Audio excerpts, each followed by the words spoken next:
Skull Rock Podcast is brought to you by the generosity of the following companies. The Old Mill Press, publishing beautifully crafted books that illuminate our world. To learn more, visit theoldmillpress.com. And by listeners like you. Hi, I'm Terry Shakespeare, and I'm one of the founders of Creative Capers Entertainment. Hi, I'm David Molina. I'm one of the founders of Creative Capers Entertainment, and you're listening to Skull Rock Podcast. Aye, mateys, remember this as the day you sailed with the Skull Rock Podcast. Who among you thinks he has what it takes to join the Skull Rock's ruddy crew?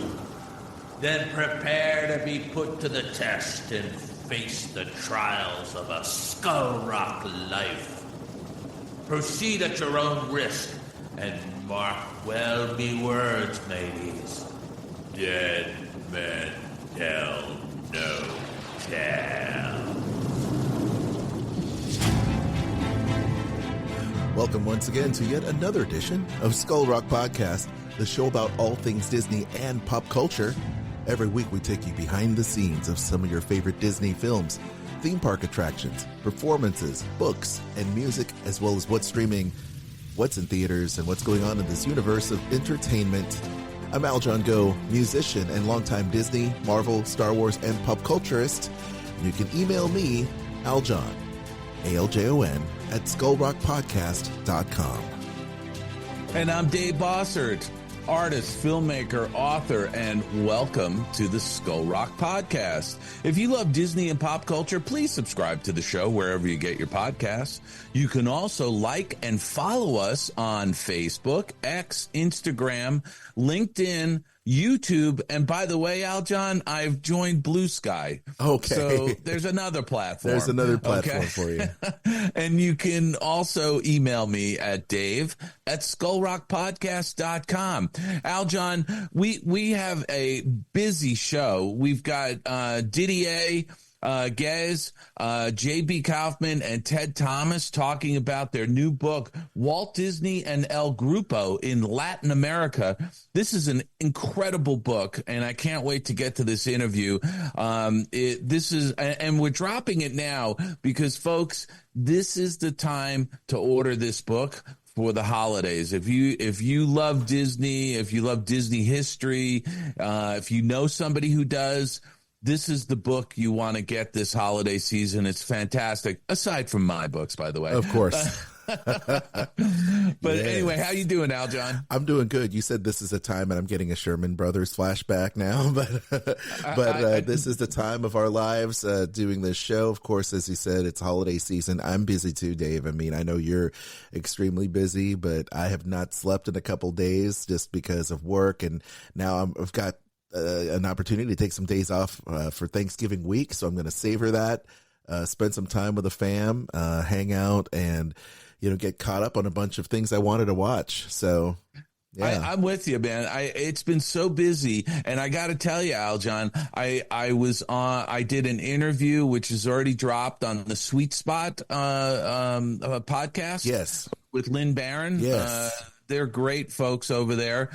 So that's up. And I'm talking about my Nightmare Before Christmas and my Find Your Happy Place books. Awesome. So you can check that out on the Sweet Spot. But also, Aljon, I spent the entire weekend at the CTN Expo in Burbank, California. Yes. Right? Yes. Now, the CTN Expo used to be huge. It's been shrunk down, and Tina Price, who operates, and we've had her on as a guest, who does the CTN Expo, she's kind of pivoted this expo more to education and scholarship, and being able to meet with pros and have conversations with people in the business, and so it's a smaller expo, but boy, it was busy this weekend. I cannot believe it, Aljon.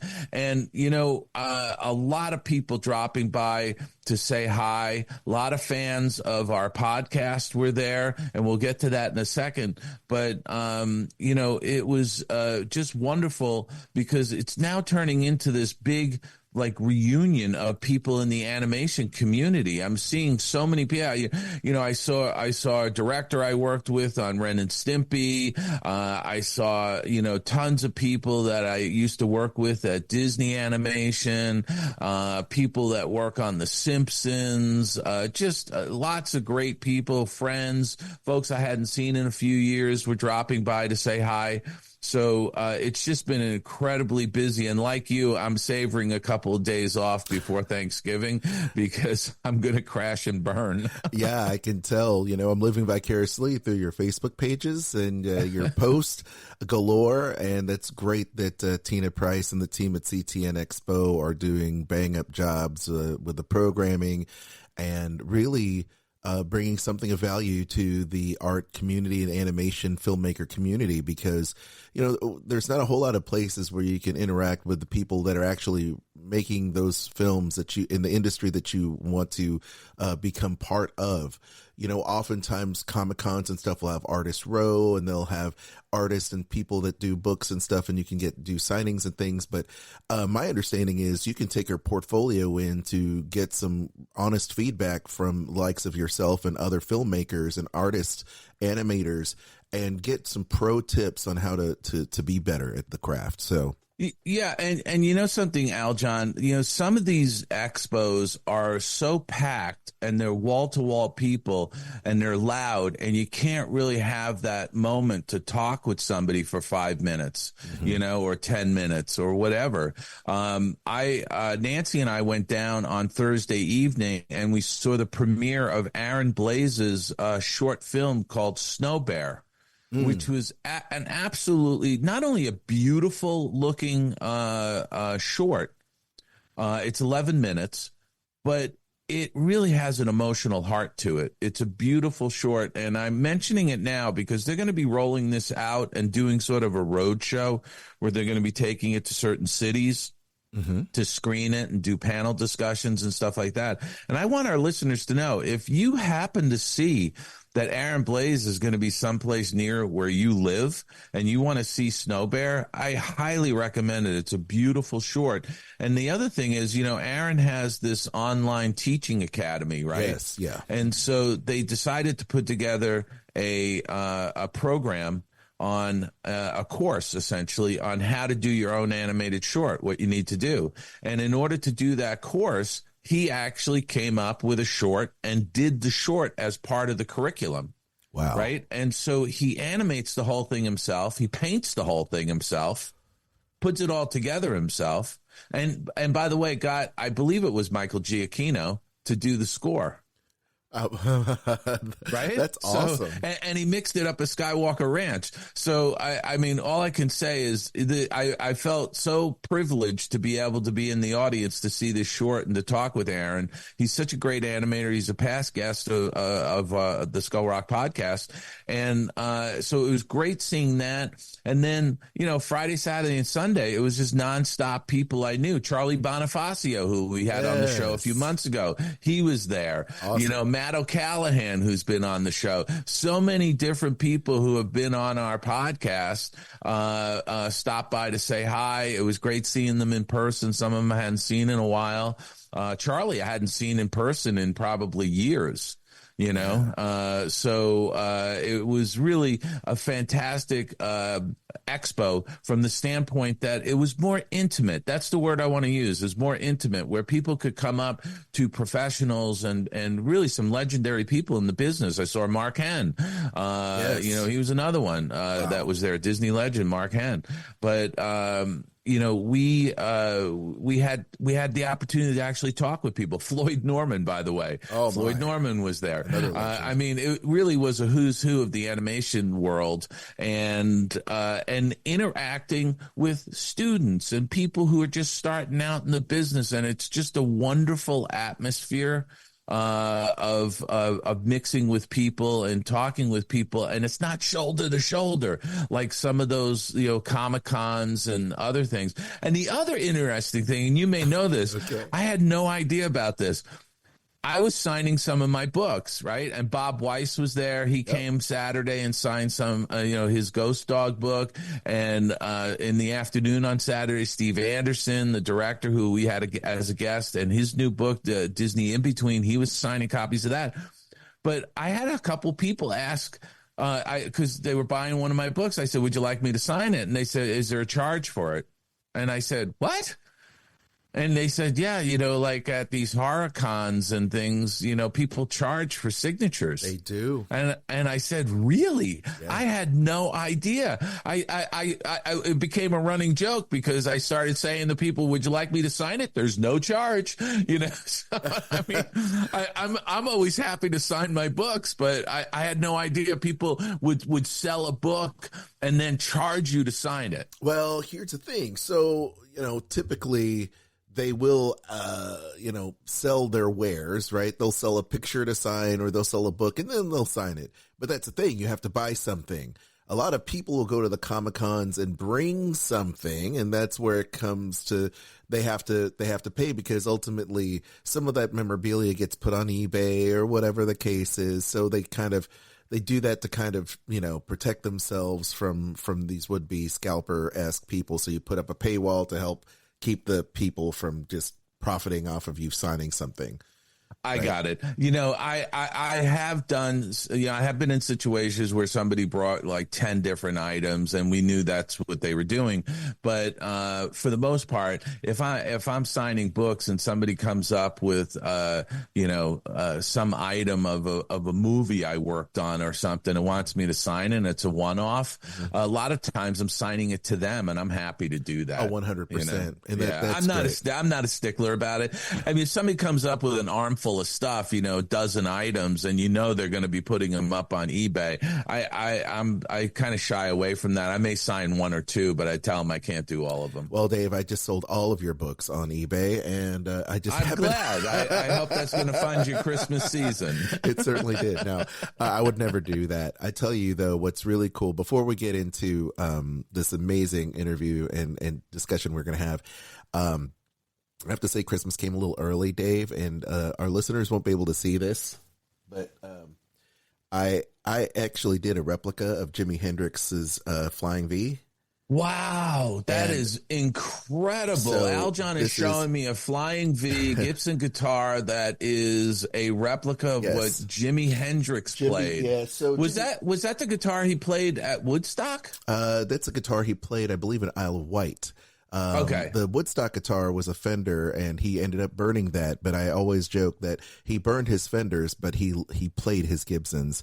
There you go. So, but that's I worked. A zinger. Yeah, I worked with the Hendrix estate and released actually an Epiphone. It's one of our import guitars, but we faithfully recreated the guitar that's hanging up. I believe it's in the. I want to say now that guitar is in the Met, one of the historical museums, with rock and roll memorabilia for people to see. Oh, I wonder if it would be at MoMA, Museum of Modern Art. I think you're right. I think it might be at MoMA. Yeah. But at any rate, I went ahead and got me the replica that I helped put together. So, now let me ask you something. When you guys do a replica of a guitar like that, are you doing any of the miniature versions? Yeah, there's a miniature version of it. There is, because I mean those. I remember, what was it, a year or two ago? You sent me a couple of replicas of the Beatles guitars. That's right. Yeah. The miniatures. I think they're just awesome to have on a shelf. They are. So we work with Axe Heaven. So Gibson and Epiphone work with Axe Heaven, and there's replica guitars that you can get from our website, or you can go visit Axe Heaven, giving them a shout out on the show. But it's really great. I mean, you're obviously a huge Beatles lover, and we've worked with the Beatles, the remaining Beatles, and we've worked with Paul McCartney. Many times, and the Yoko Ono with the Lennon Foundation and the Lennon Music Foundation for music education. So we've done a lot of replica guitars because the Beatles were huge Epiphone and Gibson players. But it's always fun, and since my birthday's coming up, I thought I'd show it to you because you're a big fan, and I'm a huge Jimi Hendrix fan. So. Well, I not only am I a big fan of Jimi Hendrix, but I would sit there and say, Aljon, please reserve a miniature version of that Flying V guitar for me because I will pick it up from you and pay for it, by the way. No, I'm not asking you to give it to me. I'll pay Dave. For it, but I want to pick it up when I get to Nashville in February. Well, why don't I pick up a little bit of these miniatures, and I'll get you a little collection going. So. Yeah, we got to do it. Yeah, and by the way, I want to ask you, at the Gibson Garage, do they serve food and drink there? They don't, but we can bring some food in. We can okay, because I was thinking that we should talk offline, but maybe we should do some sort of a little party on maybe the Thursday night before the expo weekend if we can. I don't know. Yeah, sure. Let me see what we have going on, and maybe we can invite some of the artists out to do a little meet and greet there and stuff. I think it'd be really fun as can be. You know. Sure. Let me work on that. I will make a note. But and by the way, maybe Gibson will come out with an animation edition. Sure. We you know what? We talked to, there's so many of our people on our show that have like wanted to do, some art on some guitars. And I'm like, we used to have this artist in residence kind of thing. And maybe I can persuade them, about doing a really cool art guitar. I actually asked you if you wanted to do one at some point. And I would be happy to do one. We'd have to come up with a concept, and it would certainly be off the beaten path from my animation work. No, you can definitely do it. Themed to The Fisherman in You, because we know that you like doing the nature fishing thing. Yeah. All right. Well, we'll have to talk about that. All right. Absolutely. We got to get on with our show. We'll get on with the show, and let's talk about. Oh, do we have some email? Go ahead and do our intro. Oh, we have the intro? Okay. Yeah. Skull Rock Podcast answers your email. So, Aljon, over the weekend at the CTN Expo, I'm in the green room, right? They had a VIP room, and I'm in the green room, and somebody walks up to me who I didn't know and introduces himself as Paul from Parts Unknown. And if you remember from several weeks ago or a month ago, we got a wonderful email from a listener named Paul, but he didn't tell us where he was from. And I went on a little bit of a ramble about if you send us an email, just tell us where you're from, city or country. You don't have to give us your address or anything. Just let us know where you're listening from. Yes. So Paul walks up and he says, Dave, I am Paul from Parts Unknown. And I started laughing. Yes. Lovely guy, Paul. He's English. He's originally from the UK, but he lives in Tokyo, and that's where he's listening to the Skull Rock podcast in Tokyo.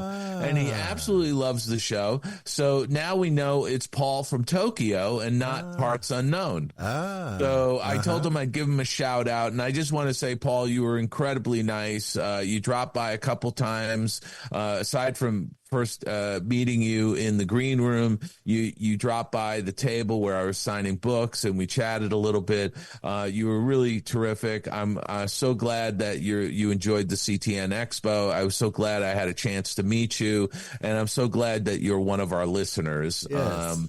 Also, Aljon, while I was there signing my books, listeners were dropping by. It was a steady stream of people. Vanessa, Mike, James, Laura. I mean, so many people were coming by to say hi. They loved the podcast. They were grabbing a button, the Skull Rock button I had put out. Nice. It was just really kind of a wonderful experience. And one of the things that I was asking people, I said, aside from our interviews, what do you like? And many of them were saying they love our picks of the week, which is coming up next, because we jump around and watch so many different things. And you and I have different tastes and similar tastes, but we get to tell people about things that they might not normally find, because the algorithms on a lot of these streaming services are sort of feeding people stuff, and you miss things out there that don't fit the algorithm. Mm-hmm. Yeah, for certain shows you watched. that's the conversation we had not too long ago. It's like, once again, I said that a lot of times we have to watch people's recommendations, from work. I always have water cooler talk, if you will. Yeah. And they're always recommending stuff that isn't on the algorithm. And I appreciate that, especially our conversations every week, Dave. Yeah, no. And you know something, what I was saying was that I typically, I'm reading the trades, I'm reading, the Times, the Wall Street Journal, the entertainment sections of all these publications. So I'm reading about stuff and go, oh, wow, I want to go see that in the movies, or I want to watch that on a streaming service. So I'm not really going by what the algorithms are trying to feed me when I bring up a streaming service. So I'm going on to a streaming service to watch something specific. Mm-hmm. And when we get to it, I'll talk about what I watched this past week, which is not a lot because it's been so busy. Oh, yeah. I mean, it's just been crazy. Oh, well, that's good. I mean, well, it's good that you're busy and crazy. Or crazy and busy, and whichever. I'll accept all.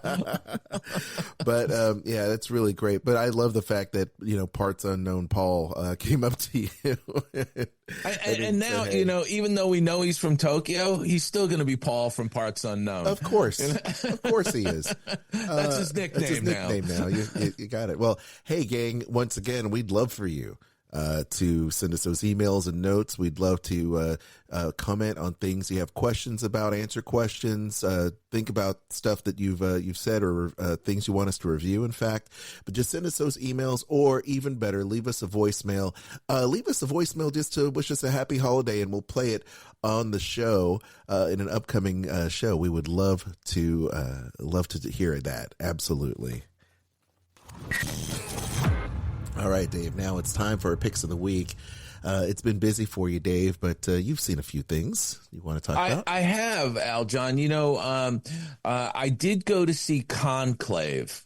Mm-hmm. And I have very mixed feelings about this movie. Let me just give our listeners the synopsis. Cardinal Lawrence is tasked with one of the world's most secretive and ancient events, participating in the selection of a new pope. Surrounded by powerful religious leaders in the halls of the Vatican, he soon uncovers a trail of deep secrets that could shake the very foundation of the Roman Catholic Church. And this has an amazing cast. Ray Fiennes, Isabella Rossellini, Stanley Tucci, John Lithgow. It's just an absolute incredible cast of great actors. And the one thing I will say is I was looking forward to seeing this movie because of the cast and because of what I would expect to be fantastic performances. And I was not let down by that. These were great performances. But by the end of the movie, it seemed a little bit on the ridiculous side. The premise of it. And I don't want to give it away because the reveal is at the end of the movie. And when they reveal it, you're kind of like, really? This is a bit too far-fetched for me. Okay, so that's what I'm going to say about it. This is also a movie that you don't have to see on a big screen. This is a movie you can see when it comes on the streaming services, and I would recommend it because there's some really great American actors in this movie that give outstanding performances. Now, Rotten Tomatoes gives it 92%, IMDb gives it a 7.6 out of 10, and Fandango gives it 85%.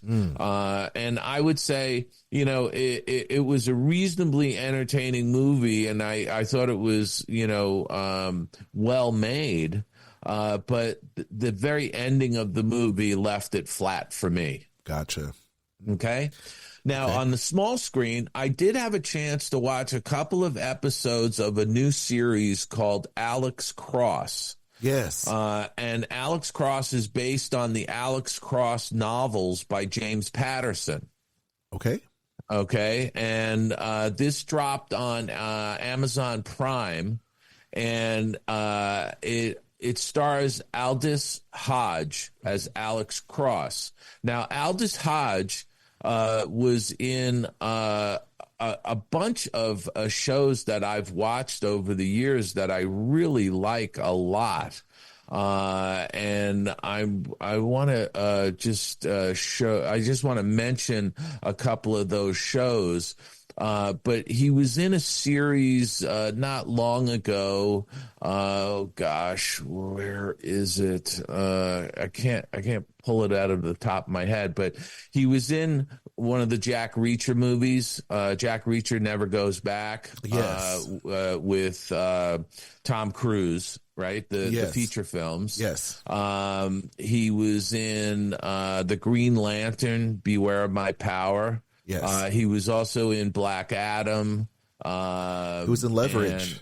He was in Leverage. And he was in Leverage. That was the one I was looking for. Thank you. He was in Leverage with Timothy Hutton.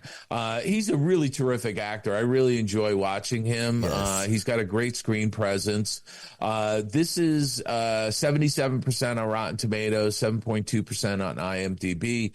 But I will say I enjoyed these first 2 episodes.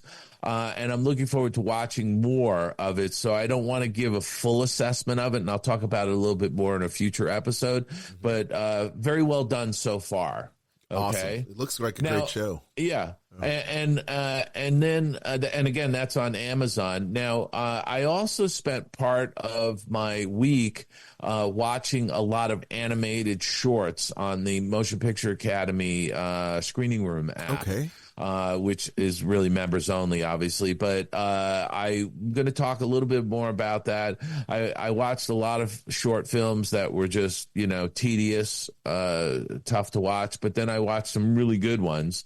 So, when this time of year, when I'm watching, I have to watch like 50 different shorts. You have a mixed bag. It runs the gamut from really good to terrible. You know what I mean? Right. And we're trying to boil it down to, sort of the short list, if you will. So I'll talk more about that in a future episode. And then finally, I watched the Day of the Jackal series, which is on Peacock. And it stars Eddie Redmayne and Lashana Lynch, Richard Dormer, Leah Williams. Aljon, this is an unbelievable series. Oh, yeah.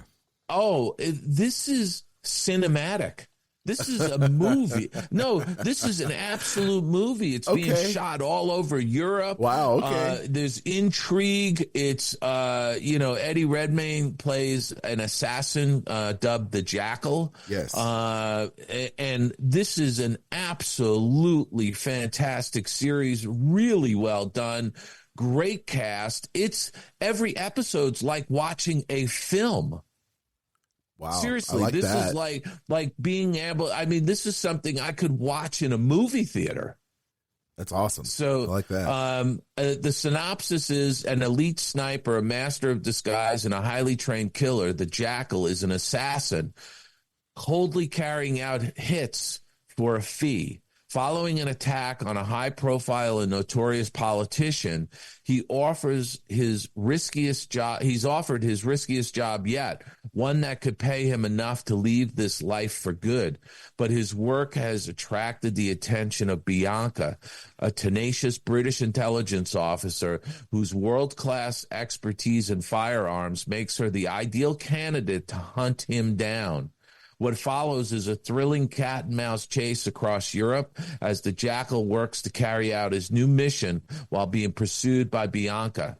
However, as the hunt continues and more casualties are caught in the crossfire, it becomes clear that there may be other forces pulling the strings. As Bianca and the Jackal's personal lives clash with their work, they risk everything, pushing themselves to their limits with disastrous consequences. Really, this is a great series. It gets an 8.1 on IMDb. Rotten Tomatoes has it at 84%. I would give it a 95%. How's that? I think you like it. That's my personal recommendation this week. Wow. Check out The Day of the Jackal on Peacock. It's really a fantastic series. Aljon, what have you been watching? Well, Dave, I've had just enough time to wrap up Cobra Kai, season 6, part 2. And as I mentioned before, I love the show. It's got great nostalgia. I like how it's pushing forward. Like I said, I think it having Cobra Kai be like a couple of quote unquote streaming films would have been great.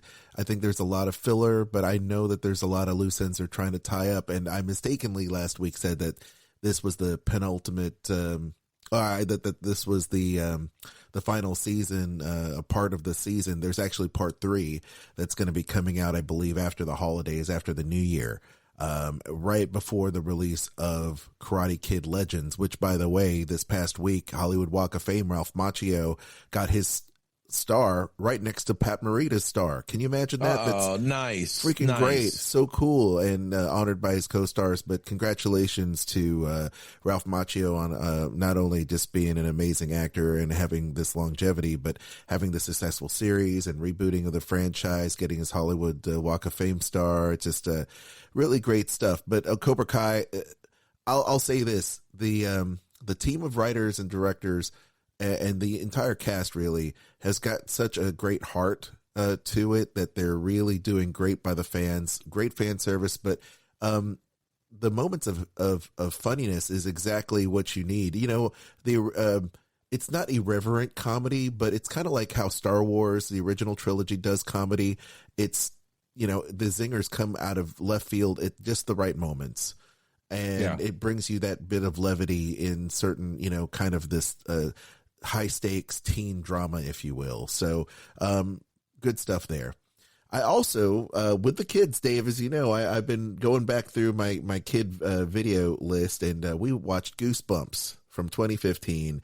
And if you don't remember, this is about a teenager who teams up with the daughter of young adult horror author R.L. Stine after the writer's imaginary demons are set free on the town of Madison, Delaware. It's funny. Jack Black, of course, is the perennial funny man, playing the R.L. Stine, who is actually a real author in real life. R.L. Stine's done a lot of work throughout the decades of being in the business. Also stars Dylan Minnette, who plays Zach, who's the interloping neighbor, if you will. Dylan Minnette has made a great career in his short time being on screen. You might know him from 13 Reasons Why. Just a really great, actor, and the whole team is great. It's just funny. The special effects are great. And it's just kind of like, once again, Jack Black and his magical books like Jumanji, heavy on the special effects, but man, Jack Black is hilarious in this film. Did you say Goosebumps? This is not the movie. This is the series. Movie. No, it's the movie, actually. It's the film. It's the actual movie. Yep, it's the actual movie, and it's perfect. It's rated PG, perfect for all audiences, and I definitely would say if you haven't watched it, definitely check it out with a family, and even if you're not, just check it out because Jack Black is hilarious. The one thing I wanted to mention to you that really was something I watched time and time again this week was a short from the people at Otoy. And if you don't know, YouTube, Otoy and William Shatner are celebrating the 30th anniversary of Star Trek Generations that was released in 1994 with a very, very special short that they did. And they did something that I never thought I'd see, which was reunite Captain James T. Kirk after the events of Star Trek Generations, where he dies. His character, James Kirk, dies, and it was very controversial back in 1994, and reunites him with Spock on his deathbed. And you might remember Spock in the J.J. Abrams, the reboot, J.J. Abrams timeline of Star Trek, where he passes away. And in real life, William Shatner could not be there for Leonard Nimoy's untimely passing. I think he passed away and had his services, but William Shatner was, I think, doing this fundraiser for like a children's hospital or something, could not attend. I think that's kind of the story behind it, and missed his friend's funeral. Now, there was some times with them not being apart or whatever, but they had made amends, and it was one of these things where people talk about. But even more fantastic is that they brought him together in this short, but they de-aged him and use deep fake technology, which has come such a long way from, when we saw the aging of like Samuel L. Jackson, or Tony Stark, in the Marvel Cinematic Universe. Dave, you wanted to say something? Yeah, I don't want you to use the word deep fake. Okay. You know why? Because he's not a fake. Right. Because he's participating in this. Yes. Right. Deep fakes to me has like a negative connotation where, some bad actor is manipulating somebody without them knowing it. You know what I mean? In true. A video, right? True. So, we saw some of these deep fake things in the election. Sure. But this is more of a de-aging technology, and it's really come a long way, Aljon, because I watched this short. You had sent me the link for this, and it is unbelievable. I have to tell our listeners they need to go watch this, because the technology to de-age an actor and have their younger self again opens up even more storytelling opportunities. Yeah, absolutely. So let me tell you, the special effects that they put on here, and this is not the first. This is actually the first of like maybe 3 different shorts that they've had over the course of 2 years of them working on this. Of course, this is executive produced by William Shatner, and these guys do so many special effects from Industrial Light and Magic, etc. But they did this as basically a love letter to Star Trek fans.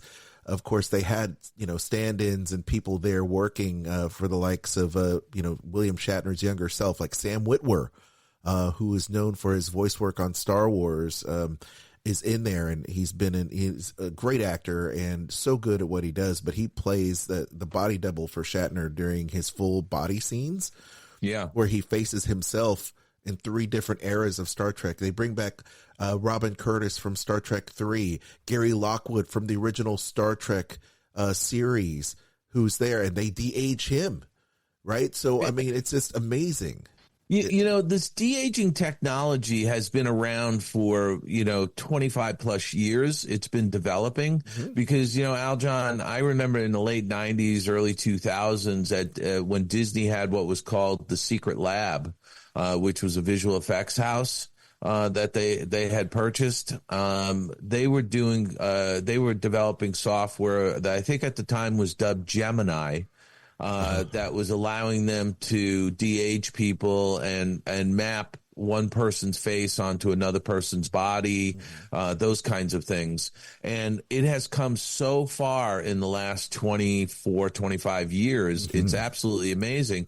And, most recently, I think it was within the last month and a half or so, Robert Zemeckis, the director, released his film called Here. Yeah.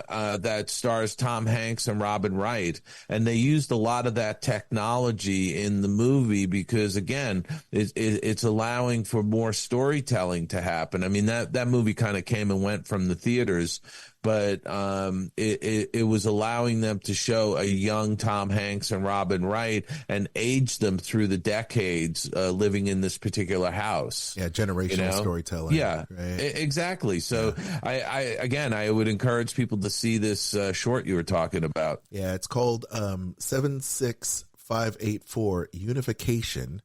And Michael Giacchino, who we just talked about in this show, famed producer, director, and filmmaker in his own right, of course, known for his music for Disney and Pixar, is doing the soundtrack for this.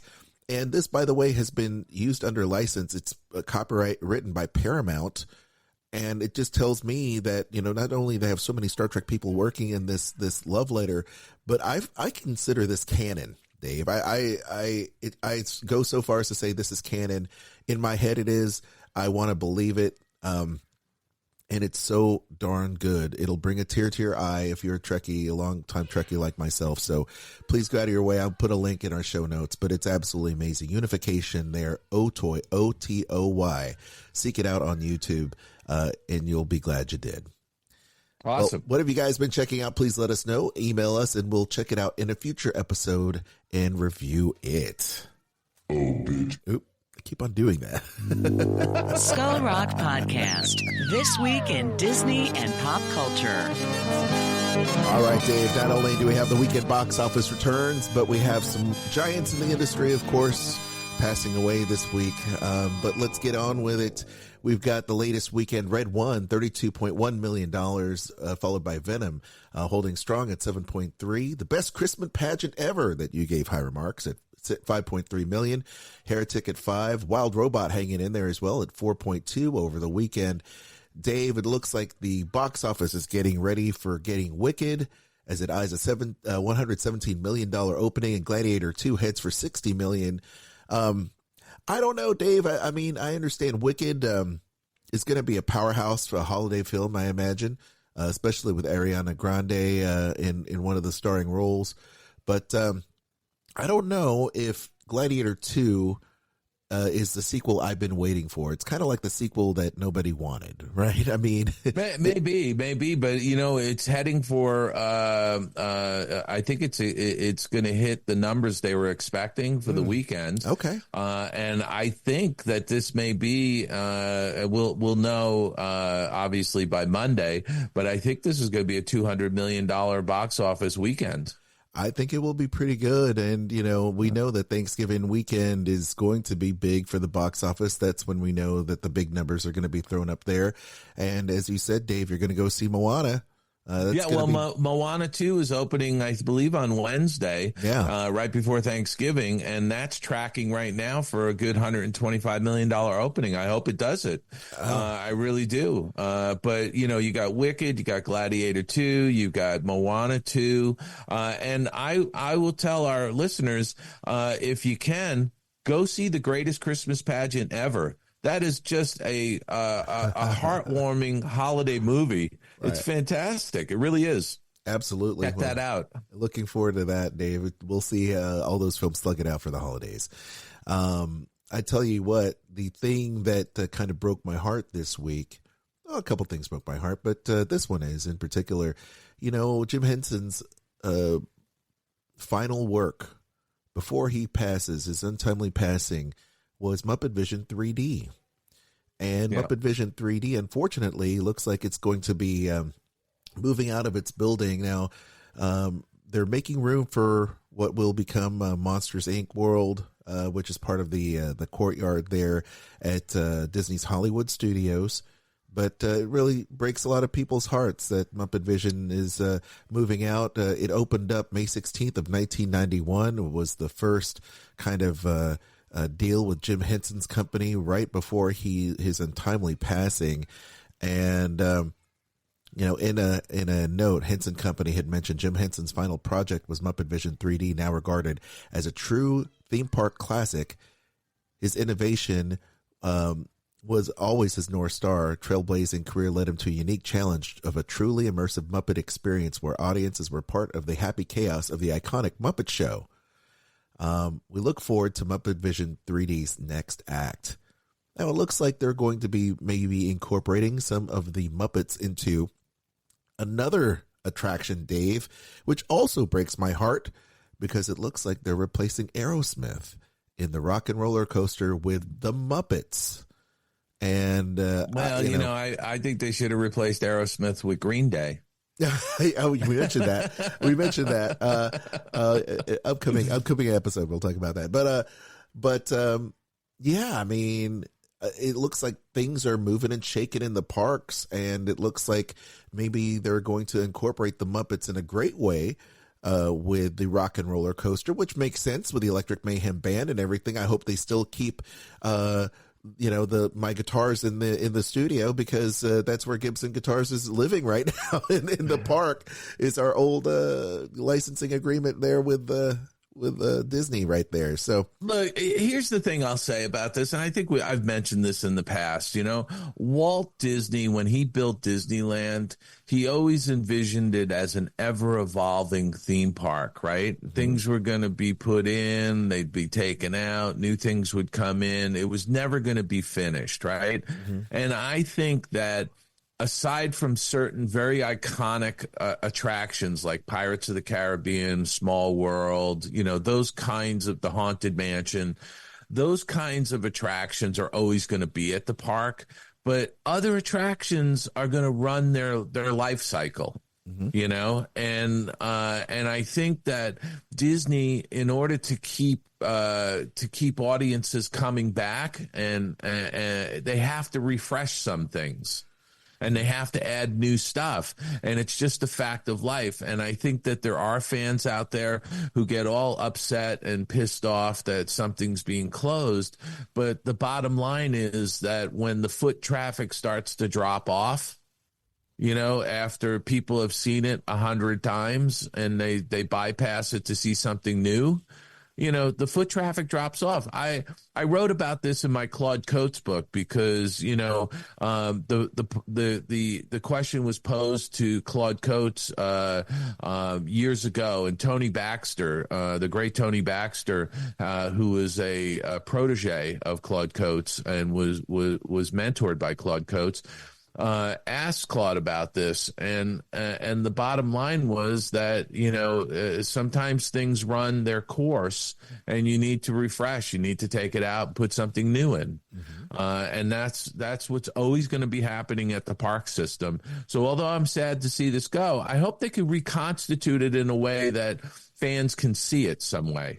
Well, yes, I hope so as well. I think a lot of people are thinking that Muppet Vision 3D will become a Disney Plus streaming film, which I'm sure it will at some point. But once again, it's just, you know, we just hope the best. And I believe this move will be great if the rumors are true that the Muppets will be taking over Rock and Roller Coaster. It's a shame to see Aerosmith go, but I understand why. And I think it would be great to have some fresh Muppet content in there, use that IP, and people love the Muppets.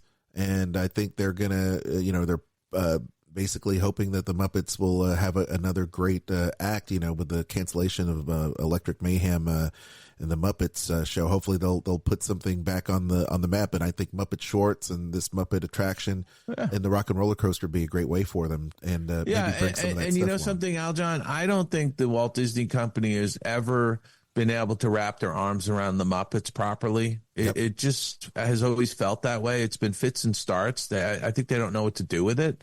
And there's a huge fan base for the Muppets out there.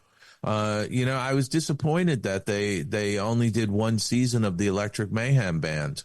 Yep. You know, because I thought that was a really fun series, and they should have given it a second season, because to me, you need to build your audience with that property, you know, and they were getting some great guests on there. I mean, absolutely great guests from the music world, and also, you know, guest actors. I've always loved the Muppet Show. And whatever the latest incarnation of the Muppet Show is, whether it's the Electric Mayhem Band or whatever, it's something that they really need to put some time into and really do justice to. I think the Muppets is a story of never do anything half-ass and just go all in. Right. Because they have a great franchise, and I thought the show, the primetime show, would have had some legs if they just stood by it and not, you know, messed with the Muppets formula. And same thing goes, I mean, look, do some great shorts, man. The Muppets do great in shorts, and you know, and their films, I think, have done well too, believe it or not. I think they've done really well, and I really like those movies. Yeah, the one with Jason Segel. Oh yeah, exactly. I mean, that was terrific. Right, and it got an Oscar nomination for Song of the Year too. So there you go. Yeah. Black Panther 3 with Denzel. Dave, did we talk about this last week? Did we talk about this? I don't know if we talked about it or not. I guess we did. I thought we talked about this last week. Okay, I guess we talked about it. Okay, yeah, well, we'll move there's on. Several things on this list that we talked about last week. Timothy. Okay. Timothy, we talked about, you know, yeah. I took him off on my side. Okay, well, let's see. Where are we now? Okay, so let's talk about, wait, hold on. Let's do this. Obituary roll call. All right, so Larry Arbach, longtime William Morris agent and USC Cinematic Arts Industry Relations head, dies at the age of 95.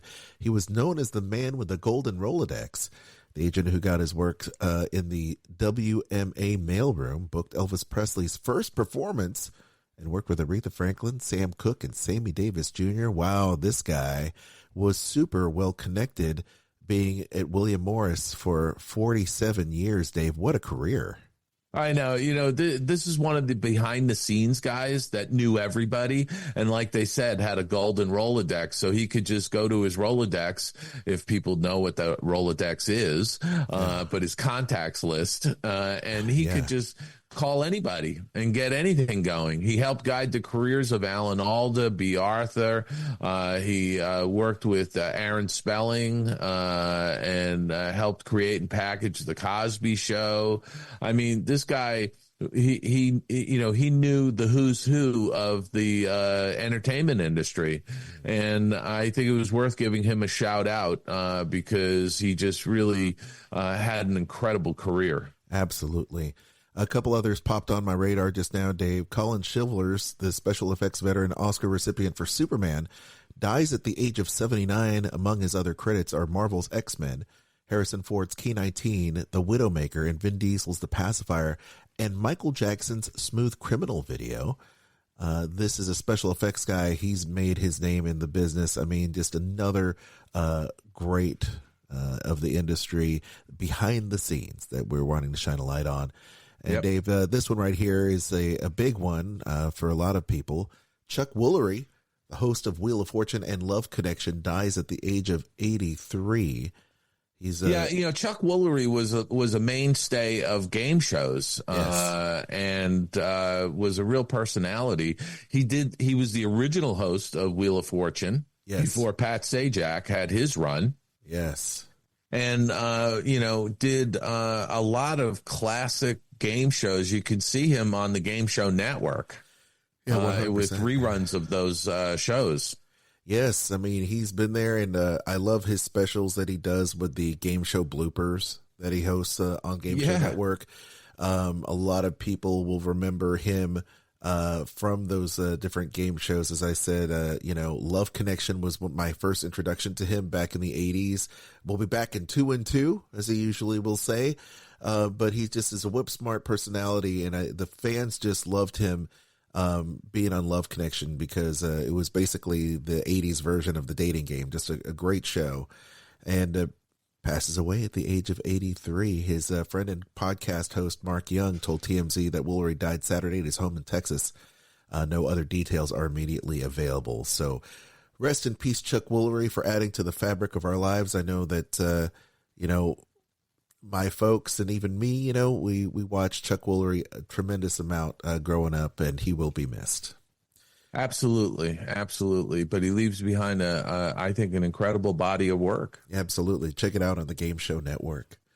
Now it's time for this roundtable discussion. Kaufman, Didier, Ted Thomas, the new El Grupo book. It's coming out, and we have them right here on Skull Rock Podcast. Let's do it. Skull Rock Podcast. Interview time.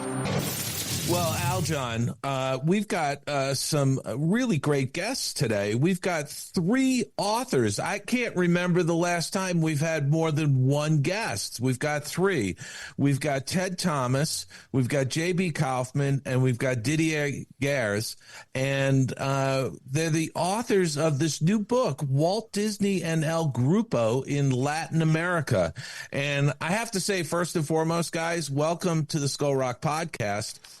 This is a beautiful volume. I can't gush enough about it. It is packed with a lot of material, stuff I haven't seen before, and certainly you've spent a lot of time digging all of this out. But the first question I'm going to ask, I'm going to go to Ted Thomas. Ted. Hey, David. How are you? Okay.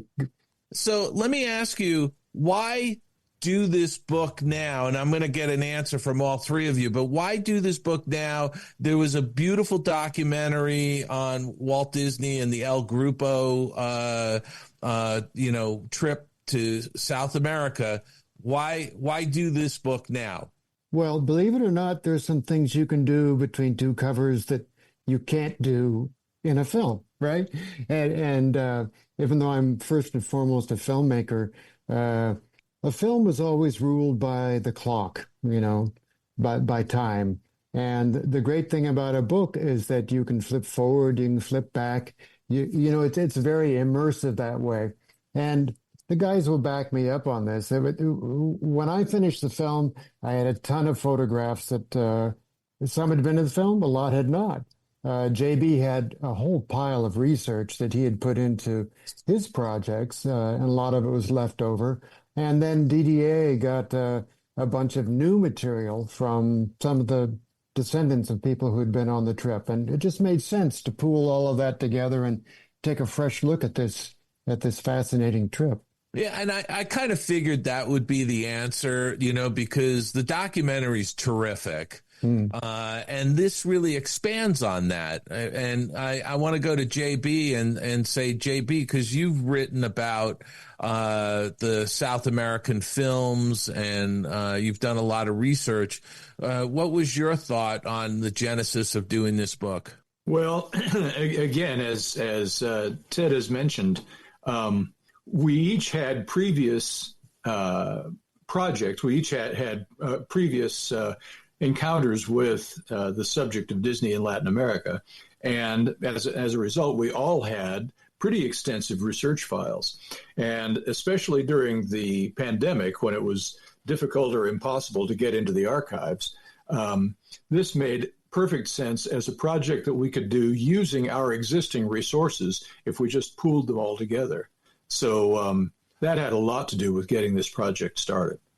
And Didier, you've done extensive travels down in South America. You've done business down there, and you speak the language to some degree. Yeah, so I do speak the language quite a bit, actually. I did live in Argentina. I lived in Sao Paulo in Brazil also. My wife is Brazilian. And yes, I do speak fluent Spanish and Portuguese. In fact, Portuguese is the official language at home.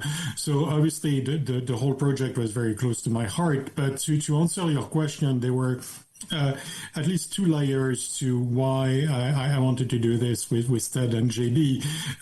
The first one is, in the course of putting together the various volumes of Walt's People, I had gathered a lot of material coming from the families of some of the artists who were on the trip, correspondence, diaries, and so on and so forth. And some of that had been released in Walt's People, but I really wanted to read it in context, and to read it in context meant really going back to the trip and having a day-by-day account of the trip. So that was one of the factors at play.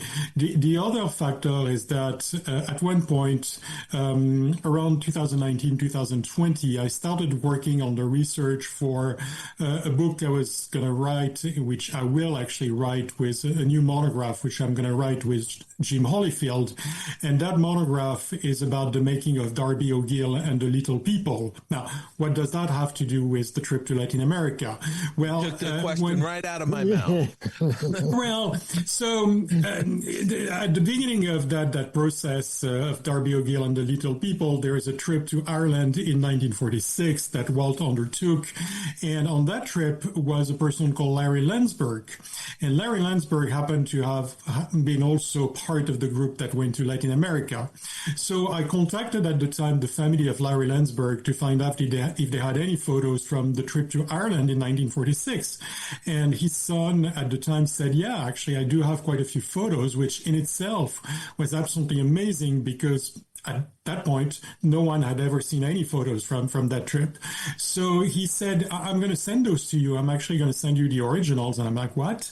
You're going to do what? He says, yeah, I can't scan them on my end. So I'm going to send those to you so that you can scan them. But I also have a few photos from the trip to Latin America in 1941. Are you interested? I'm like, yeah, absolutely. I'm extremely interested. And so he sent me a box, which when it arrived, I realized that it had 20 photos of the trip to Ireland, but it had 250 photos of the trip to Latin America, wow, including a huge amount that neither Ted nor JB nor I had seen before. And so when the three of us looked at those photos, we realized, oh my God, there is the basis for a book here. And obviously combined with the tremendous amount of research from Ted and from JB, JB and contribution from Jim Holyfield, who had a very nice collection of documents on his side, we realized, okay, there is enough to go back to that trip and tell the story in a way that it had never been told before, at least in book form. So that was part of the genesis of the project.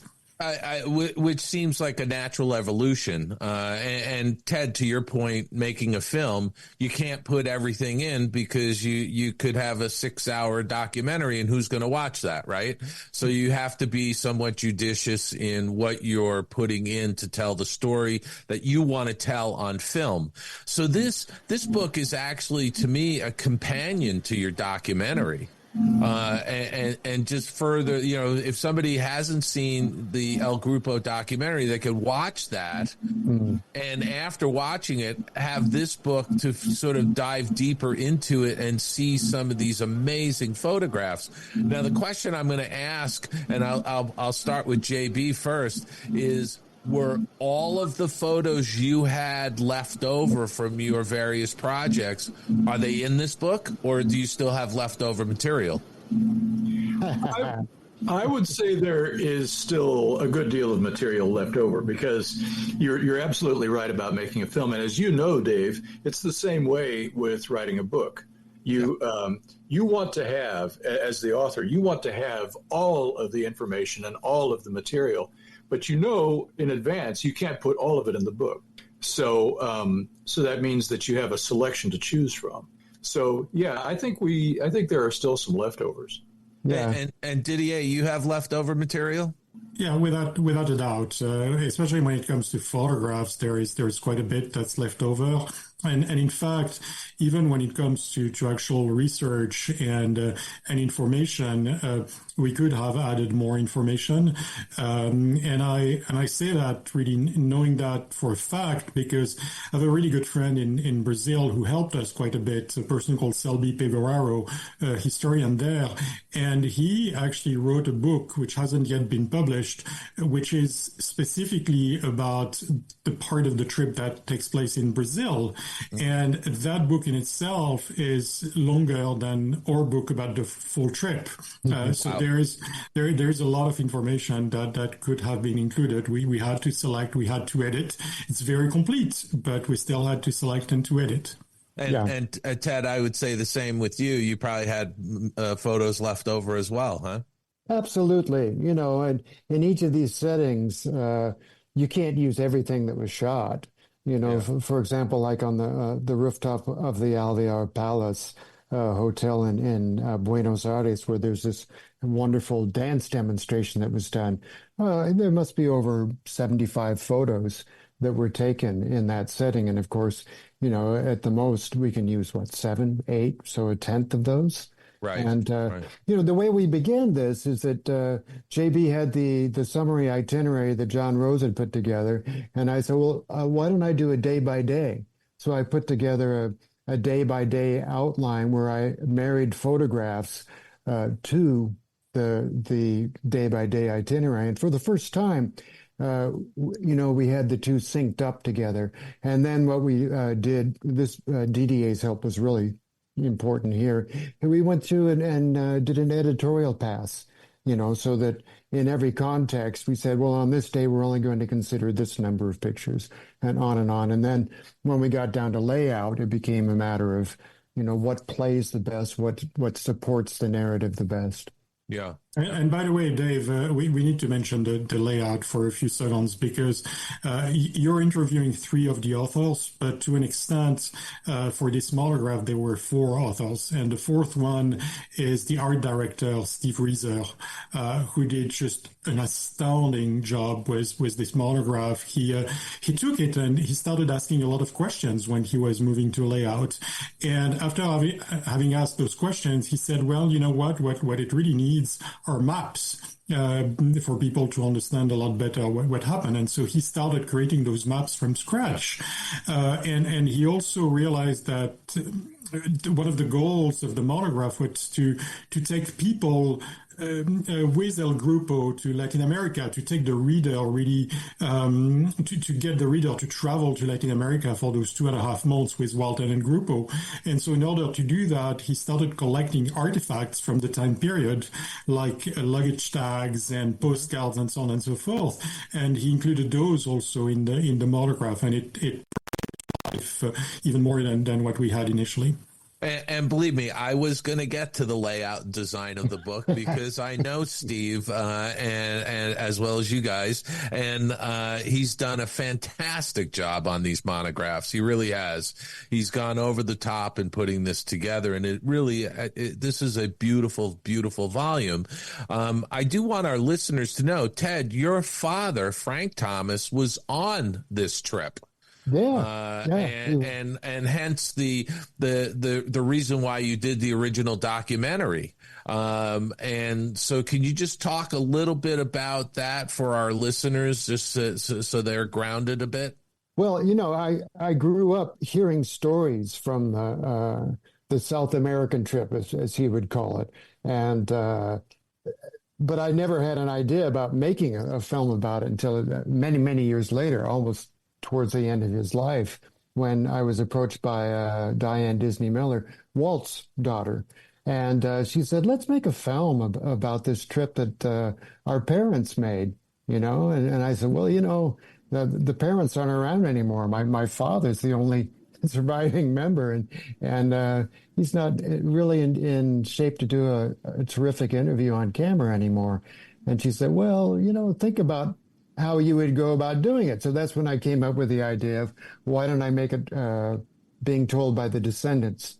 And as I did research, I thought we'll do it with letters too, But people have asked me all the things that I used for the tabletop shots in the film. Where did they come from? Well, a lot of them just came from closets in my father's house, because he had all these artifacts from decades before, ashtray that he took from the Casino Atlantico in Rio de Janeiro, and a gaucho outfit that he had bought in Buenos Aires when he was told that he was going to go roughing it at an estancia up around Salta, gaucho boots and the bombachas and the hat and the, faja and all the things that go into that. Were those the boots you wore at D23? The very same. That's the very same ones. Wow. That's amazing. Yeah. So, I was asking about all the leftover material because have you guys thought about doing sort of a photo album of some of the material that couldn't fit in the book as a companion to this volume? I'm just throwing that out as a, it might not be a large print run, but I'm sure that there, enough copies could be generated that it would be worth doing, and just make it seriously just a photo album that is additional material. Or do you feel like you've cherry picked the best material that you all had? I have to ask, Dave, do you know a good publisher that would be interested in releasing that book? Yeah, really. I know. But, it's just something to put out there because I know from the books I've done over the years that there's always lots of material you can't just put in because you can't get the additional signature, the additional pages added to the book because it just increases the cost, and if you had your way, some of these volumes could be 600 or 700 pages. And then it becomes, will that sell? So, you have to find that happy middle ground. But, let me ask JB this, question. I'll start with you, JB. What was some of the more surprising things, that came about when you started down the road of doing this book? Well, it's, as you have mentioned, I had written about this in a way before, but the book that I did earlier, which actually was done in tandem with Ted's film project, we were to some extent working together at that time. But my book actually was about the whole arc of Disney's Good Neighbor project, including the making of all the films. Mm-hmm. So I compiled a pretty fair amount of material on the trip, but that was, for me at that time, that was just the first chapter of the story. So taking this and breaking it down day by day and seeing all of the contributions that came from both Ted and Didier, again, that just really opened it up. And there were other items that came from other sources too. Didier just mentioned Jim Hollifield, who is my co-editor on these publishing projects, and Jim is a really, really sharp historian in his own right. You're going to be hearing more from him. And it turned out that he had a great collection of material from Jack Cutting, who was another member of El Grupo. And Cutting, by that time, because of his cultural sensitivities, one of the things that he did was supervise the recording of alternate language soundtracks so that the Disney films could be released in other countries. Well, Jim had a beautiful set of photos from a dialogue recording session in Argentina where Cutting was helping to supervise the recording of Spanish dialogue for the Spanish release of Dumbo, which was just about to be released in the U.S. So, and to me, that was one of the things that really bowled me over, because it meshed with my own research on Dumbo, and it was a reminder of the many, many layers of activity that the Disney party was pursuing when they were down there. Yeah, it wasn't just all fun and games. A quote boondoggle trip. It was a real working trip. It was, absolutely. Yeah. And in more ways than one might have suspected at first. Didier, anything surprise you or jump out as you were putting this project together? Yeah, so I'll mention two things. The first one is I started realizing at some point how tough the trip had been. And I realized that, okay, it's a 2.5 month trip where they're away from their families and so on. So that's already tough in itself. They're visiting a lot of different places, so that's not easy. But then I started reading one of the letters. I think it was a letter that Janet Martin had sent, the publicist who was on the trip, the wife of Larry Landsberg, had sent to some of her colleagues at the studio. And at some point, I think she mentions the fact that they're taking a plane and that they have difficulty breathing on the plane. I'm like, difficulty breathing? And I reached out to Ted. I said, Ted, I know I should know that, but weren't those planes pressurized? And Ted came back to me. He said, no, they weren't. And I'm like, oh my God, that's just insane. And I started realizing, oh, this is even tougher than what I thought. So yeah, that was one big surprise. I mean, that's, you're when you're talking that time period, it's still, to me, it's sort of the adolescence of aviation, compared to today, So, yeah, I mean, wow. And what else? You said there were two things. Well, then it was a nice little discovery, which was both a surprise and really a big joy, which is in the collection of photographs from Larry Landsberg, there was a beautiful photo of the Disney artist and Walt after the trip giving a thank you card to the Argentine artist Molina Campos. Mm-hmm. And it's a beautiful shot, and we knew we wanted to include that in the monograph at the end because it's not part of the trip itself. And I was like, wouldn't it be great if we had this photo on one page and the actual card, the scan of the card on the other page? And I expressed that wish to Ted, saying, and to JB, saying, it's probably not going to happen because I have no idea what that card is. And Ted said, well, as a matter of fact, that card was in an exhibition that was here in Los Angeles a few years ago, and there is a catalog. And so I got the catalog, but the card wasn't in the catalog. And so I started digging, and I realized that the card was in Argentina still, with the Fundación Medina Campos, the foundation from that artist. So I contacted the CEO of the foundation, and he said, "Oh yeah, we have the card, and we'll be happy to scan it for you." And they did, and so now we have both the card and the photograph in the in the monograph, and it's the first time that the card is being shown in color anywhere. That's awesome. That is so awesome. Ted, what surprised you? I mean, you had already done the documentary, so I'm thinking to myself, there can't be much that surprised you, but there had to have been something that was a moment for you. Well, there are a couple of things. I mean, one was I enjoyed sort of using my filmmaker skills, but in print. And I was very excited to find out that making this a visually driven project worked really well. Mm-hmm. So that you might call it a movie previs that way. You flip pages.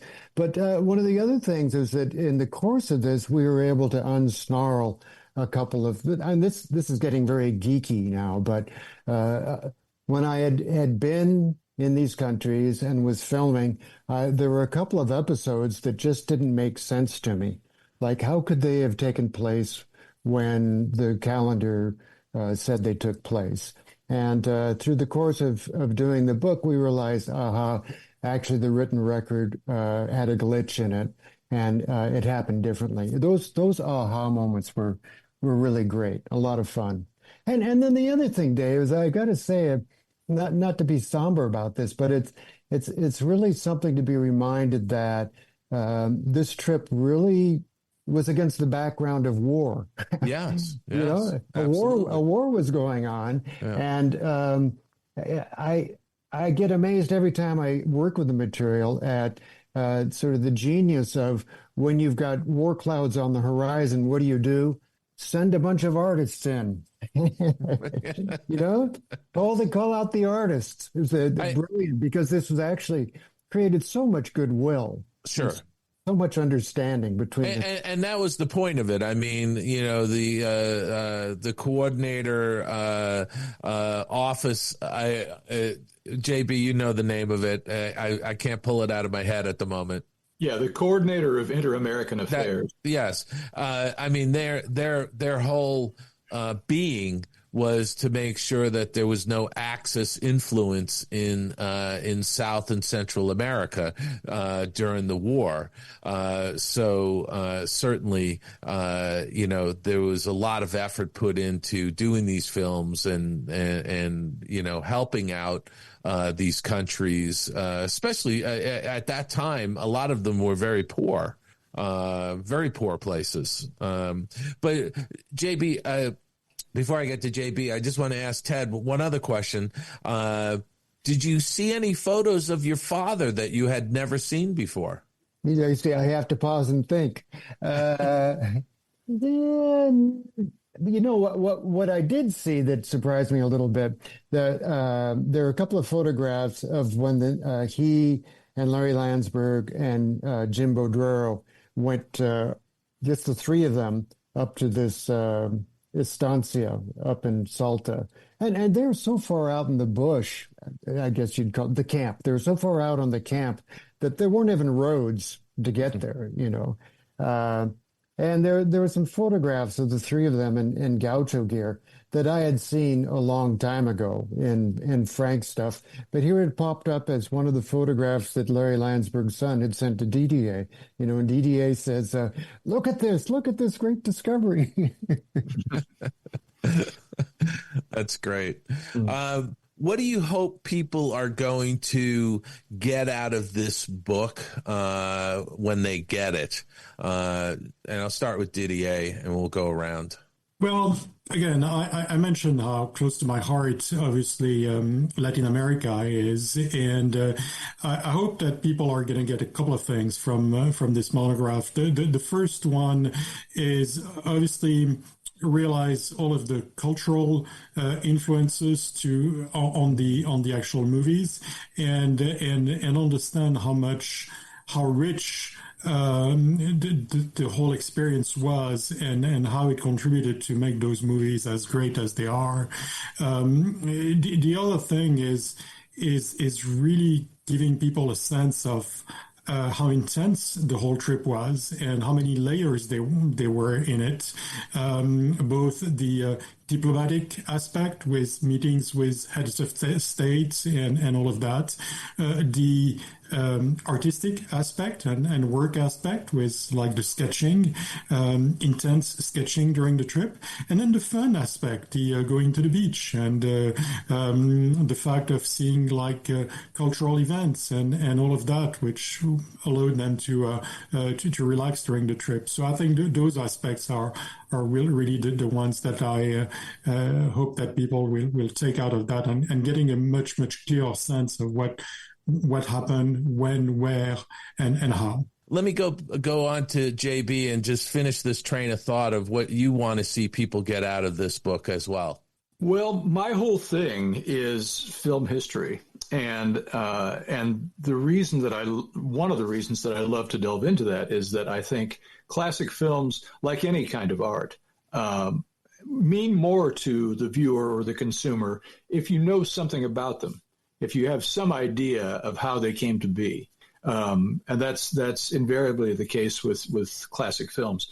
And in this case, I started with the films Saludos Amigos and Three Caballeros. They're such wonderful films, and they are so clearly coming from a different place than earlier Disney films had. I hope that I'm sure that people already enjoy them, but I hope they can enjoy them more after they see the experiences that led to the making of these films. You know, these people didn't go to South America thinking, okay, we'll be gone for 3 months and then we'll come back and make Saludos Amigos. There isn't that kind of teleological mindset. Instead, these are people that are living in the moment. They're human beings, and you can get to know them a little bit through their words and their photos, and see exactly how they went through these experiences that led to the making of these great films. And speaking of those films, off the top of your head, how many films came out of this South American trip? I mean, aside from Saludos Amigos and Three Caballeros, which everybody knows about, there's a ton of other films that people don't know anything about. That's absolutely the case. There were several short subjects that were technically part of this project too. So the Pelican and the Snipe and so on. But then, in addition to the theatrical films, there was a whole series of non-theatrical health and educational films, which they also contracted with the coordinator's office to make. So if you're going to get into the weeds, there's many health and educational films. There was some of which are still. I was going to say infant care and feeding, unseen enemy, cleanliness brings health. There was all those. Hookworm, one of my favorites. It's a riveting film. And some of them. Yeah, go ahead. Well, I was going to say some of them are somewhat well known. The Winged Scourge about preventing malaria with that giant monstrous mosquito. Some of those actually have developed kind of cult followings of their own. Yeah, they're fabulous, all of those, and a lot of those films were continued to be completed in 44, 45. There were several that were released in 1946. So even after the war was completed, there was still some stuff that they were doing. That's right. And the ones that were not completed in their originally intended form sometimes had a big influence on other films that did come later. The most obvious example is Blame It on the Samba, which had been planned as part of the third Latin American feature, but that feature was never completed. So Blame It on the Samba wound up as a segment in Melody Time as late as 1948. Right. And not to go too geeky on you here, but please do. That's why our listeners tune in. Okay, well, that's what we do best. And you may remember in Three Caballeros, there are the live performers that were recruited from Mexico to perform in the film. And one of them was Dora Luz, who sang the song Solamente una vez, only with English lyrics, so it became You Belong to My Heart. And she did such a beautiful job that they were sure they wanted to use her again in the third film. So they brought her back, and they had her singing a song called Destino. Correct.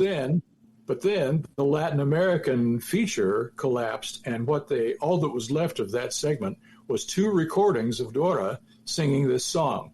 Well, then later on, Salvador Dali got involved with the studio, and he and John Hench were looking for a subject for his film. And what should they find but those recordings of the song Destino? And the rest and the original recording was used after some extensive digital cleanup. The original recording was used for the completion of Destino. That's right. I was part of the team that helped finish that. And that song was Walt had purchased from Armando Domingo, who was a Mexican composer and songwriter. That's right. And in fact, your involvement was the reason I brought that up. But thank you. I appreciate that. The check is in the mail. Ted, let me ask you. Yes, sir. Yeah. Let me ask you. What do you want to see happen with this book? And do you envision a theatrical screening of the documentary and maybe a book signing in the future? Ooh, I like that idea a lot. You know, maybe Didier, that's something for next year, possibly. Sure. And the reason why, by the way, I'd say next year is the 80th anniversary of the end of World War II. So it would seem appropriate that this has that World War II connection, and, you know, it's not military training films, but actually helping, the communities in South America with a lot of these wonderful films that they did.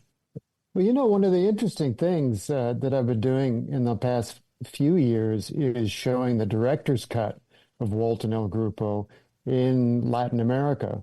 Mm-hmm. It was at the Pixelatl Film Festival during the pandemic, and then now they're going to Mexico City in November to the Escena Art School to be showing the director's cut again. And it's just another aspect of both for the film and for the book, I want to enhance this feeling of you are there.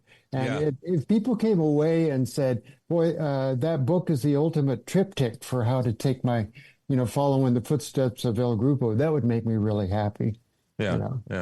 I mean, honestly, when you make a documentary, you pretty much can translate that to some degree into a book. And you can also create a book and from the book, create a documentary. Right. So well, it's a two-way street. Trick for both is bringing them alive. And, for the film, I felt I did that. And I hope that people will feel that with the book, we did that as well. So I just want to remind our listeners, we're talking about Walt Disney and El Grupo in Latin America by Ted Thomas, or Theodore Thomas, I should say. Theodore Thomas, J.B. Kaufman, and Didier Ghez. Beautifully designed and laid out by Steve Reeser. This is a gorgeous book. Didier, can you tell people where they can get this book? Sure. So to get the book, the best place to get it is our official distributor, Stuart NG Books.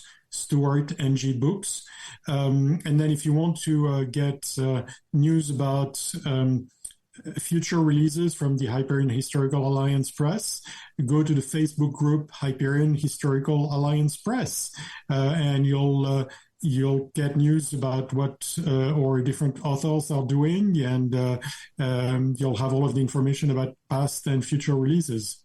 And do you want to talk a little bit about the Hyperion Historical Alliance?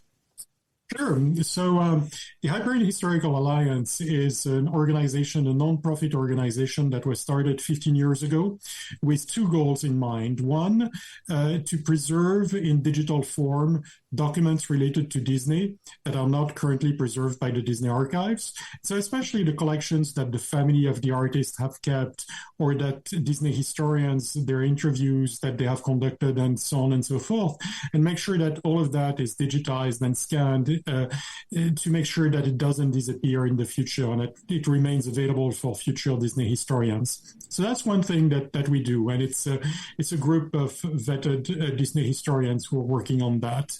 And then the other thing that we do is we have a series of publications, both a magazine called the Annual, a journal that's released on a yearly basis with very in-depth articles about specific aspects of Disney history, and also the series of monographs, and Walt Disney and El Grupo is part of that series, and so will the sequel to Walt and El Grupo, Walt Disney and El Grupo in Mexico and Cuba, that Ted, JB, Jim Holyfield, and myself have started working on since we realized, now that we have told the story about the first trip to Latin America, we also need to tell the story about the following trips, the various trips to Mexico and the two trips to Cuba that followed that big trip to South America. And that'll be a separate volume. And that will be a separate volume. Okay, that's right. Gotcha. That's right. And these monographs, they fall into three buckets, right? It's film, television, and theme parks. Well, I think there will be more buckets than this, but yeah, I mean, we've started releasing a few about films. So the making of Fun and Fancy Free. Yeah. And then the origins of Walt Disney's True Life Adventures. And then the third one, Walt Disney and El Grupo in Latin America.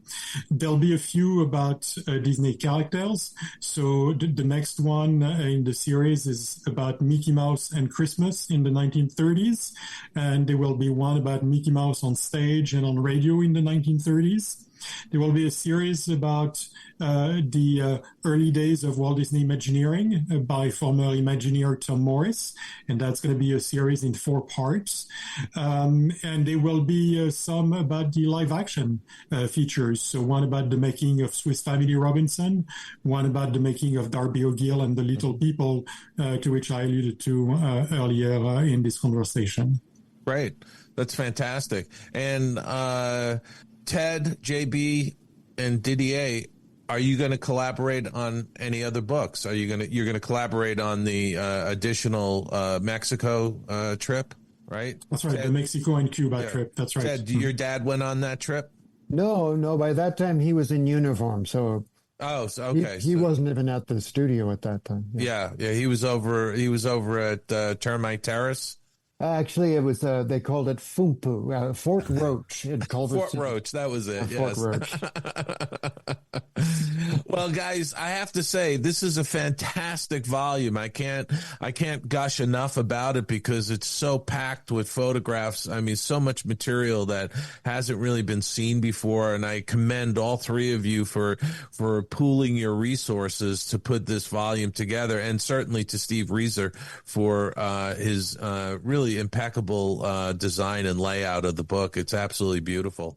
Thank you so much, Dave. Thank you. Thank you so much, Dave. And we should actually pay tribute to his wife, too, Virginia Reeser, who was the program manager for this. She's the production manager. She's whipping everybody into shape and making sure everything's getting put into place on time. Making sure we're still talking to each other. Yeah. Yeah. No. JB, thank you for bringing that up. You know, it was an oversight, but I think Virginia Reeser does a fabulous job with the Hyperion Historical Alliance and working with her husband Steve on getting these books produced, because they're absolutely beautiful. The two of them are our not so secret weapon. There you go. And as far as the HHA, the Hyperion Historical Alliance Annual, that's available. You can get that on Amazon. People can find that on Amazon. Are those in digital editions now? Are they ebooks? Or is it just far. They're not They're not ebooks yet. Okay. But the monographs are also available through Amazon. Yes, they are. Although we would encourage people to get them via Stuart NG Books, because in any case, even if they get them through Amazon, they're still fulfilled from Stuart NG Books. Mm-hmm. Got it. Well, guys, this was a terrific conversation. I really appreciate the three of you coming on. We're going to put links into the show notes when the show drops for people to click through. And again, like I said, this is a perfect opportunity for people who are looking for unique gifts for their Disney fans in their life. So anything more do you want to add? Ted, I'll go to you first. Well, if you can, follow in the footsteps of El Grupo. I think nothing would be better than to retake the 1941 trip, I think that would be fantastic. That's like an experiential travel thing. One of the Disney travel agencies should actually organize a trip like that, which I think would be fantastic. It can't be 2.5 months, but it could be 10 days or so. I think that would be fantastic. Just have to make sure it goes in a pressurized cabin, guys. Yeah. Well, Aljon, your wife, Kristen, is a travel agent. That's an idea for her. Another Adventures by Disney trip. I can see it happening now. That's it. Adventures by Disney. You got it. JB. I like the way you think. JB, anything else you want to add? I think you've pretty well covered it here. Thank you. It's a pleasure to talk with you about this. And, it's really, I'm very enthusiastic about these types of books because I think it strikes the right balance of text and images, and that's at the end of the day, a lot of people want to see an image, and as a filmmaker, I want to see it. I know, Ted, you do too. So that's why when I got this copy a while ago, I was just thrilled with it. So it was really terrific. Didier, any final words you want to lend to us? I'm just still stunned by the amount of new material that we're still able to find about Disney history. Yeah. And I'm just so excited about the possibility of sharing it via the publications of the HHA. It's just really, really fun. And there isn't a day at the moment where we're not finding new material. And so that's really exciting. And something I would say, I completely agree with you. There are still thousands of stories to be told in the Disney universe that haven't been touched on, and there's still thousands of things to be discovered and found that haven't been seen before, and that's just going to continue as long as there's people like you guys looking for it and digging for it, because that's the important thing. So with that, I'm going to say thank you all for being on the Skull Rock podcast. And we look forward to having you back in the future when additional volumes come out. Thank you so much, Dave and Aljon. It has been an absolute pleasure. Look forward to it, really, guys. Yeah. Thank you, Ted. Thank you, JB. Thank you, Didier. Skull Rock Podcast is made possible by listeners like you. We want to thank Randall Lynch, Spencer Wright, Lindsay Sky-Fay, and Joshua Volkert. Please support our show for as little as 99 cents a month by clicking the link in our show notes. Thank you for listening. This week, reminder, if you book with Chris, 25 to 35% on future resorts now through 2025, starting November 21st. As you listen to this, it's available now. You'll have the ability to book this offer where you get 25 to 35% on future resort stays. So go ahead and make sure that pretty awesome. The only way you're going to be able to do this is with Kristen. So be sure that you book with Kristen, and she'll save you time, money, aggravation, knows her way through the Disney system, and can help you book your magical trip for you, your family, your friends. Tell everybody you know, and book directly with her at themeparksandcruises@gmail.com. This is Ron Diamond from Animation Show of Shows. You're listening to the Skull Rock Podcast. Your attention, please. Now loading on track number 1, for a trip around Walt Disney's Magic Kingdom. Skull Rock Podcast. All aboard. Your Main Street to the world of Disney. Hats off to you, Dave. Hats off, because this is one of the very first shows we've had multiple guests on. You know, we've had shows where we've had one guest, two guests, and now three guests. I mean, that's a lot of guests on one show. But you kept it together, Dave, and I'm looking forward to checking out the El Grupo book that's now available, Dave. Yeah, you know, sometimes when you have like more than two guests, it can turn into a free-for-all and people talking over one another, and you can't, you know. But I think we managed to keep it orderly. And got everybody to contribute and tell stories. Didier, Ghez, J.B. Kaufman, and of course the great Ted Thomas, who's the son of one of the 9 old men, Frank Thomas, yes. Who was on this trip with Walt. Frank Thomas went on this trip with Walt Disney to Latin America, along with Mary Blair and others. And this book, Walt Disney and El Grupo in Latin America, is from the Hyperion Historical Alliance. It's part of their monograph series. And this is an absolutely hefty book. It's beautifully laid out and designed. And Aljon, it is chock full of photos that I've never seen, and I'm guaranteeing our listeners have never seen many of the photos in this book, because, you know, these guys, well, first off, Ted Thomas has photos from his father's personal collection, but they also found photos in archives in South America. So I really give these guys a lot of credit for the diligent research they did in putting this book together. It really is spectacular. And I would just say to folks, you know, go online, order this book. You can also get it from Stewarding Books. You can find that online. Walt Disney and El Grupo in Latin America by Ted Thomas, J.B. Kaufman, and Didier Ghez. It's a absolutely spectacular book. It's worthy of your Disney library. I love it. Thank you, Dave, and thanks to everybody for that awesome panel. Once again, if you love Disney pop culture like we do, be sure to subscribe to the show on your favorite podcast platform. We're out there. Give us a like, give us a follow on all of our social media links, Facebook, X. Dave's on LinkedIn as well as myself. I'm on Instagram. Dave's on Blue Sky now, so go follow him. Be sure to check out the archive of shows we've got like 4 years of shows. It's crazy to think, man. I know, it's nuts. We have over 210 shows. It's amazing. SkullRockPodcast.com for the archive. Email us, if you will, Dave or Aljon at SkullRockPodcast.com. Don't forget to check out Dining at Disney, the podcast I host with my wife and Kat R. Corey. We always talk about food in the theme parks. And then also follow me on Instagram for fun music posts, as well as promoting this show and others there at Aljon Go on Instagram.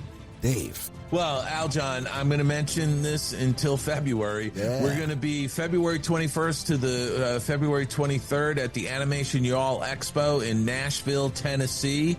I have to tell you, folks, getting the animation community together at these expos is so energizing and so fantastic. Everybody's so friendly. You know, I had a young man named Luis come up, you know, he bought a couple of books from me, and he looked over and he goes, "Is that Floyd Norman over there?" I said, "Yeah, go up and say hi to him." Oh, I can't do it. He got very nervous. But I want to tell you something. I jumped up. I took Luis over. I said, "Floyd, this is Luis. Luis, Floyd, you know, you guys go talk." And they sat down at a table and chatted. Nice. You know, and everybody's approachable. Everybody's friendly. You get to see incredible professionals at these expos. And I'll tell you right now, Aljon and I are going to be at the Animation Y'all Expo in Nashville in February. I know Matt O'Callahan, the great animator and director, a friend of mine. I ran into him over the weekend at the CTN Expo. He's going to be there. He's coming in from Los Angeles. I know John Pomeroy's going to be there. The Bancroft brothers are going to be there. I mean, for crying out loud, there's going to be so many animation professionals in one place. If you're interested in animation and trying to get into animation, this is the place to go. Anyway, so I'll talk more about that in the next couple of weeks. Yes. Also, the Tunes Behind the Tunes, my show on SiriusXM Disney Hits, channel 133.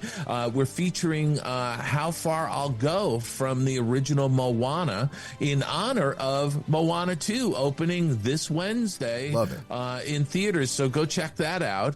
And also, look, it's the holiday season. I'm going to do my shameless plug here, as I usually do.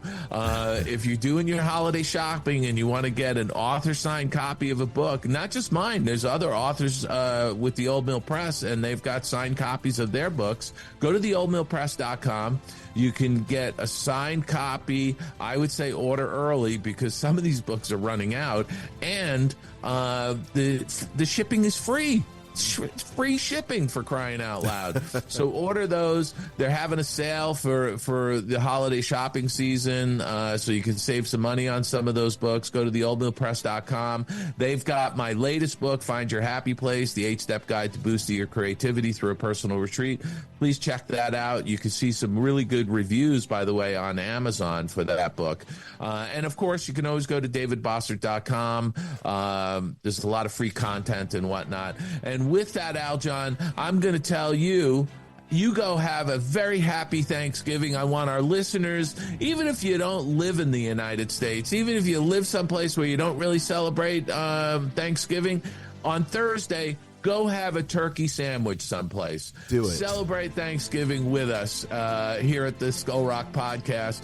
But I want you all to go out, have a very safe week. Be kind to one another, and we will see you back here next Monday, right here on the Skull Rock Podcast.